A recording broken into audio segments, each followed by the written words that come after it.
Welcome to Think Governance, where we dive into critical questions in the boardroom and share insights on what makes a board more effective and impactful. Think Governance, empowering leadership, igniting change. It's great to have you on the show, Parmi. And before we walk into the future, can you please tell us a little bit about your background? Where did you grow up? So I grew up in a small town in the Eastern Cape called Uitenhage. Very small town outside of Port Elizabeth, which is now Gqeberha. Quite humble beginnings. Small farm town, everybody knew each other. Very simple and basic life. And tell us, what was your dream career when you grew up? So this is an interesting one. I think people may be surprised because I'm such a logical and analytical person when it comes to my actual work and sort of the career that I've built over the years. But I'm also a very creative person, which I think many don't know. So I loved fashion design, for example. I used to make clothes for my Barbie dolls all the time growing up. I also had a bit of a passion for interior design. And funny enough, after I qualified as a chartered accountant, I actually did a diploma in interior design. So I just needed to scratch that itch. It was something that always piqued my interest. So even today in my spare time, you'll find me sewing something or scrapbooking or just doing something creative. For me, it's really fulfilling to just make something out of nothing almost. So, Parmi, who inspired you in your early days? So this was such an easy one. I mean, my dad stands out from everyone. He was such a simple, humble man, an electrician by profession, but the most smartest and hardworking individual that I've known. There was almost nothing my dad couldn't fix or problem solve. From the most basic things like fixing appliances in the house to things like helping me solve problems in university maths, despite him not having a university degree himself. My dad only had daughters, but he raised us to believe there was nothing we couldn't do. So from helping him with DIY around the house to teaching us to drive, etc., it was just that drive and support that we had as only daughters in an Indian traditional family was, I think, really shaped us. We didn't have material wealth growing up, but we had everything we needed. We had a roof over our heads, we had a warm and safe place to sleep, we had food on the table every day. But most importantly, I think we had supportive parents who really valued education. And they made whatever sacrifice was necessary to ensure that their children were educated and could live better lives than them. Now, Parmi, today you are the CEO at the Institute of Directors in South Africa. You're one of the most prominent accounting and corporate government leaders in the country. Looking back over your career, would you say there was a turning point or maybe a number of turning points? Maybe a number of turning points. So, I started off my career doing articles, typical CA route articles in an audit firm where you're working very long hours. It's demanding, it's challenging, but it's a great learning curve, I think.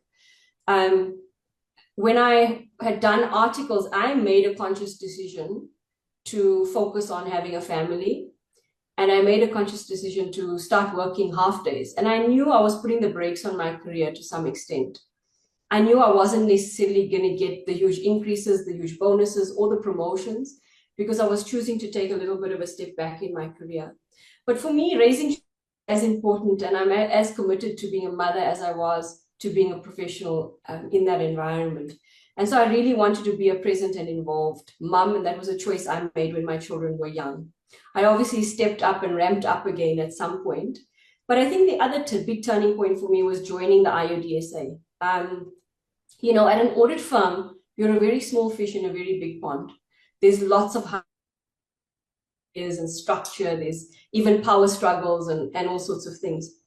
When I got to the IoD, I felt like I was at the forefront of governance. I was, first to be dealing with really topical governance issues in our country. I was building such strong networks in the governance and business community that I wouldn't have gotten an opportunity to do elsewhere. a smaller company also meant there's a steep learning curve in that you get involved in almost every facet of the business, right? It just gives you such a great opportunity to get your hands dirty, get involved in almost anything, try new things, be innovative. I think the platform also really allowed me to grow my profile as a thought leader, which I totally embraced. I mean, I remember times where there was just no time during the day to sit and think and write articles because I was just so busy doing my job and my responsibilities. But then I would sit on the weekend and draft articles just because I wanted to get published and I wanted to be known as a thought leader and I wanted to extend myself. And I felt that my thinking on governance could add value to someone else. So I think, from when I started to now, obviously my role has grown exponentially within the organization. And I really think the opportunities that came to me as while I was at the IoDSA really shaped who I am today as a professional. And Parmi, what would you say is driving you today? What is motivating you? What is energizing you? I think there's a common thread in everything I do, whether it's in my own workplace that I lead, whether it's in the thought leadership I do out there publicly, or whether it's even in my home raising my teenagers, is leaving better people behind. I want to teach people the value of doing the right thing, the value of hard work, of resilience. And it's really about making that impact, not just in governance or in my, small sphere, but really shaping ethical and competent leaders of the future for our country, for South Africa. Now, Parmi, looking into the future, and I know it's a big question, but what does the future of leadership mean to you? So there's a couple of points I thought about. The one is really about authenticity and being purpose-driven. So you need to understand what your values are. You need to be yourself. You need to be transparent. The other is agility and adaptability. We're going to have to need to navigate complex and uncertain territory. We're going to need to have to be agile and make adjustments as we go. The future is not set in stone. Obviously, technology is going to play a big role in the future of leadership. You have to understand digital transformation and even ethical leadership in the tech-driven world, because there's many ethical considerations coming up as we consider the growth in technology. Inclusivity and diversity. Leadership, I believe, should reflect the voices of the stakeholders, the perspectives of the stakeholders, which means it should, be able to empathize with a large variety of groupings of people, etc. And then, of course, stakeholders, and we talk a lot about this in governance, right? Leadership isn't just about financial reward to the shareholder. It's really about creating long-term sustainable value for the stakeholders to make a positive impact on society. Now, looking back over your own career, Parmi, what is it that you consider most important for building and developing future leaders? So I think there's a couple of things that have been true for me, and it's come through even in the feedback I get from my staff when we do 360 reviews. Continuous learning is one of them. None of us are done learning. We learn every day from everyone. And even from the people who work for me, I learn things every day. Resilience, again, which I mentioned earlier. There's always going to be setbacks. There are always going to be people who are unhappy. You can't please everyone all the time. But it's about being very focused as well. Why does your organization exist? What are its objectives? You're going to have to say no sometimes. And it's about that courage, that focus and courage together to say, what is my mandate and reason for being involved here? And at what point do I need to say no? People don't like hearing the word no. I get it all the time. People have this expectation or entitlement that when they ask you to be involved in something, a project, let's say, you're automatically going to say yes because it's important to them. But I always bring myself back. Other thing, and then stay humble, No task is beneath me. We did renovations at our office recently, and the staff were quite flabbergasted that I was moving furniture around and picked up the mop and started mopping the floor. But it's just, that's how I am in my home. So why would I not be like that in my workplace? Thank you. Now, Parmi, these are challenging times as the world is stumbling from one crisis to the next. What is your advice for future leaders in terms of challenges? What are some of the biggest challenges they should expect to encounter and hopefully overcome in their career? I think, again, the uncertainty and volatility. The world is just changing so rapidly. Just when you think you're on top of what's happening in the technology space, for example, there's a whole leap in AI that we now need to come to terms with. So I think we're going to have to navigate unpredictable times. I think there are also going to be ethical dilemmas. I think there's going to be increased scrutiny on governance and transparency and leadership. We already see it in the newspapers, on social media, etc. People are watching. And that means that you're going to need to make good decisions and be able to back them up and know that your decisions are based on what's right for the organization.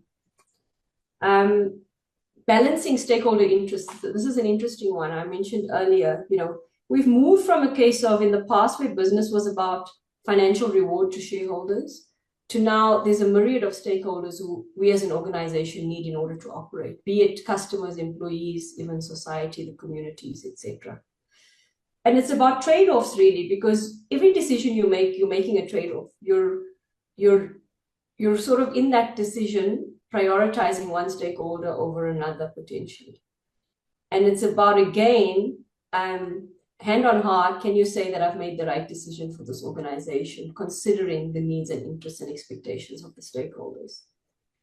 The other big thing in terms of challenge for me, for leaders, which I'm picking up and I think is going to be more of an issue, is mental health, well-being, burnout. There's a lot of pressure on leaders. I mentioned earlier the media and social media scrutiny. It is overwhelming. People are keyboard warriors. They're very quick to type and criticize, etc., even when you're coming from a good place and just trying to do the best you can. And I think leaders are going to need to navigate that, grow a bit of a thick skin, and also focus on the well-being, not only for themselves, but also of their teams. Business is becoming increasingly competitive and difficult, to navigate. Now, Parmi, if you were to design a curriculum for future leaders, what are one or two key skills you would want to factor in and maybe even teach? I think very important for me is critical thinking and problem solving. It's easy to identify a problem. People often come into us with problems, and we have a thing at the IoD where we say, well, what's your suggested solution? It's about really looking at a problem critically and saying, how can I solve this problem? That's really what you want from people. It's about emotional intelligence.